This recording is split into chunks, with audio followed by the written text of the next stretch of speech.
रक्षाबंधन जवळ येते तर मग घरीच बनवूया एकदम सोपी आणि साधी रेसिपी जी तुम्हाला 2च साहित्यामध्ये तयार होते आणि कमी वेळात तयार होते. तर इथे बघू शकताय मी घेतलाय 3 कप खोबऱ्याचा किस. खोबऱ्याचा किस कसलाही घेऊ शकता, जर घरचं खोबरं किसून घेत असाल तरी हरकत नाही.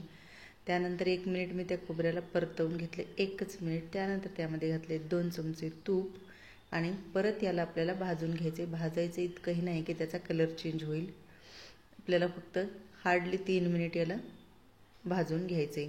त्यानंतर यामध्ये घालायचे आपल्याला दूध. जर तुम्ही साय सगट टाकत असाल तरी हरकत नाही, किंवा मग अख्खी तुम्ही कपभर साय जरी वापरली तरी हरकत नाही.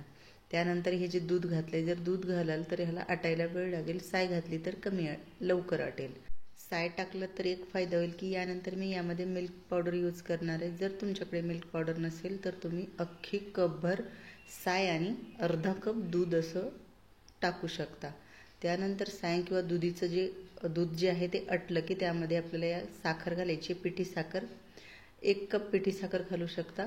गोड आवडत नसेल तर थोडीशी कमी गेली तरी हरकत नाही, भरपूर गोड होतात. त्यानंतर साखर टाकल्याच्या नंतर थोडंसं याला पाणी सुटेल. परत याचं जे पाणी आहे ते आपल्याला आटवून घ्यायचे, घट्ट करायचे. आपण जी साखर टाकली आहे ती पाकामध्ये रूपांतर होईल आणि असा चिकटपणा त्याला येईल तोपर्यंत. सोबतच यामध्ये आता मी घातली आहे वेलची पूड आणि 2 चमचे परत तूप घातलं आहे, जेणेकरून हे जी साखर टाकली आहे त्यामुळे ते कढईला पकडणार नाही. आणि कंटिन्युअसली हलवत राहायचे, कारण हे कढईला खालून चिकटतं. आता बघा बऱ्यापैकी आपलं जे मिश्रण आहे ते घट्ट झालंय. जर तुम्ही मिल्क पावडर वापरायची नसेल तर तुम्ही अजून थोडा वेळ याला घट्ट होऊ द्या. आणि मिल्क पावडर जर वापरत असाल तर मिल्क पावडर टाकल्याच्या नंतर आपल्याला ह्याला जास्त वेळ शिजवायचं नाही आहे, कारण मिल्क पावडर लगेच कढईला पकडतं आणि मग त्याचा जो टेस्ट आहे ती वेगळी होते. आता घट्ट झाले तर मी लगेचच यामध्ये अर्धा कप जे आहे ते मिल्क पावडर टाकते आणि त्यानंतर थोडंसं परतवून घ्यायचे. फक्त मिल्क पावडर आपल्याला त्यामध्ये मिक्स करायची, जास्त वेळ काही याला शिजवायचं वगैरे नाही आहे. आणि आपलं जे मिक्सचर आहे ते बर्फीसाठी किंवा मिठाईसाठी तयार असणार आहे. आता तुम्ही या मिक्सचरचे 2 प्रकारे लाडू किंवा मिठाई वेगवेगळ्या प्रकारे तयार करू शकता. तुम्हाला दाखवतेच मी. यातलं जे अर्ध मिश्रण आहे ते मी बाजूला काढून ठेवलं आहे आणि अर्ध कढईमध्ये ठेवले. यामध्ये मी फूड कलर टाकणार आहे. तुमच्याकडे जो असेल तो कलर, फूड कलर तुम्ही यामध्ये घालू शकता, किंवा नसेल घालायचा तरी हरकत नाही, प्लेनही ठेवू शकता.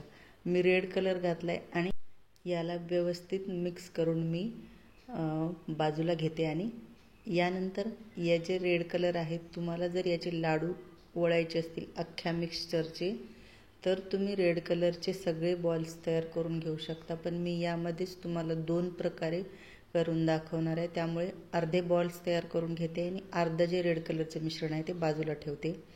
आता जे व्हाईट ठेवलं होतं आपण त्याला अशा प्रकारे घ्यायचं आहे आणि आपण जो उंडा भरतो पोळ्यांसाठी, पुरणपोळीसाठी, त्या प्रकारे अशा प्रकारे करून घ्यायचं आणि त्यामध्ये हा रेड कलरचा जो बॉल तयार करून ठेवला आहे तो टाकून घ्यायचा आणि अशा प्रकारे उंड्याचं जे तोंड आहे ते बंद करून घ्यायचे आणि आपला जो आहे तो खोबऱ्याचा लाडू तयार होईल. एकदम सुंदर दिसतं. थोड्या वेळ सेट केल्याच्या नंतर तुम्हाला दाखवतेच. आता यावरती तुम्ही बारीक खोबऱ्याचा किस ठेवायचा आहे बाजूला, पहिलेच मी सांगायचं विसरले होते. तर त्यामध्ये याला गोळून घ्यायचे, नसेल तरी असंही ठेवू शकता. अशा प्रकारे गोळून घ्यायचे आणि लाडू जे आहेत सगळे लाडू बांधून घ्यायचे आहेत. आता रेड कलरचं तर मिश्रण आपण थोडंसं ठेवलं आहे बाजूला, पण आपल्याला व्हाईट पण मिश्रण थोडंसं वाचवायचं आहे.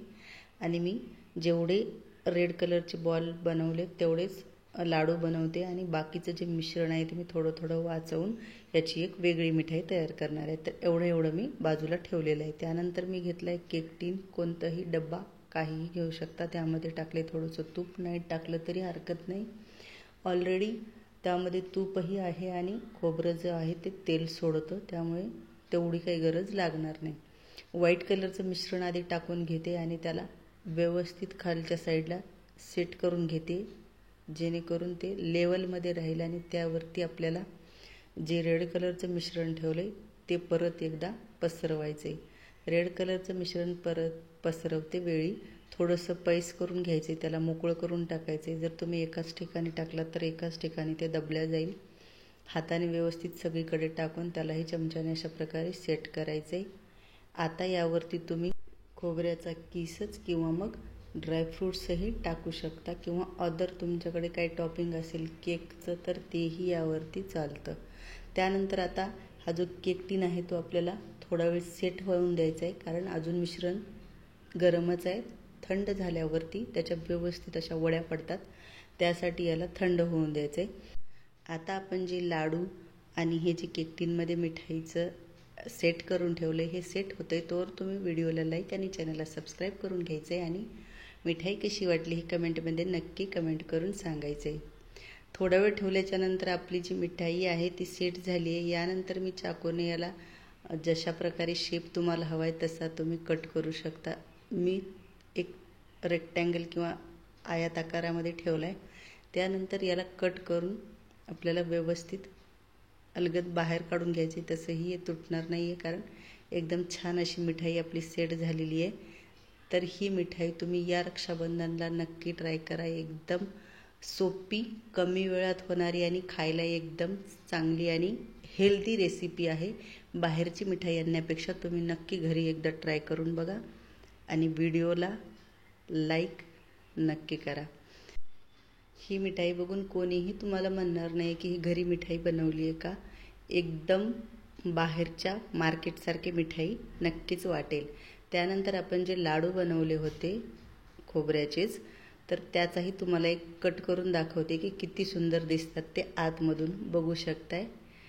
हा पण लाडू एकदम सुंदर आणि टेस्ट तर सेमच असणार आहे. टेस्टमध्ये काहीही फरक नाही, फक्त आपल्या शेपमध्ये फरक येईल आणि एकदम सुंदर अशी टेस्टला लागणार आहे. तर नक्की एकदा ट्राय करा आणि कमेंट करून नक्की सांगा कसे वाटले. भेटूयात पुढच्या व्हिडिओमध्ये. तोपर्यंत धन्यवाद.